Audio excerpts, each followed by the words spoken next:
திமுக எதிர்ப்பு ஆர்ப்பாட்டத்தை நடத்திட்டு போயிருக்காங்க பொதுக்குழுன்ற பேர்ல. கட்சியை நடத்த தெரியல. ஐயோ ஆமா.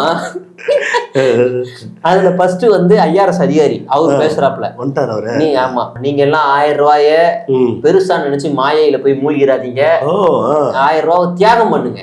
என்ன பண்ண இவரு கொடுத்துருவாரா? தியாகம் பண்ணுங்க.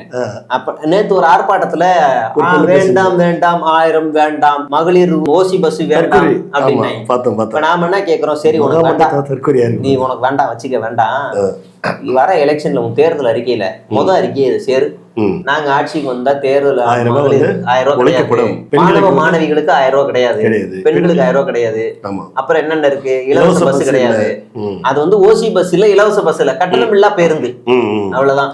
இதெல்லாம் சொல்லி நீ வேணா கேள்ற ஓட்ட கேட்டு பாரு, போடுறாலாம் பாப்பா ஓட்ட கேளு. சாணியை கரைச்சு மூஞ்சில ஊத்தி விட்டு அனுப்புவாங்க. ஆமா ஆமா, அதனால ஓசி என்ன ஓசி வீட்டு காசா? அது எவன் வீட்டு காசு? மக்கள் காசு. அது மக்கள் உலகத்திலேயே ஒரு தற்கூரி கூட்டம் தன்னுடைய உரிமையை ஓசி வேண்டான்னு சொல்லுது. தன்னுடைய உரிமை, தனக்கு கிடைக்க வேண்டிய நியாயமான உரிமைய அது ஓசி வேண்டாம் அப்படின்னு சொல்ற ஒரு தற்கூரி கூட்டம்.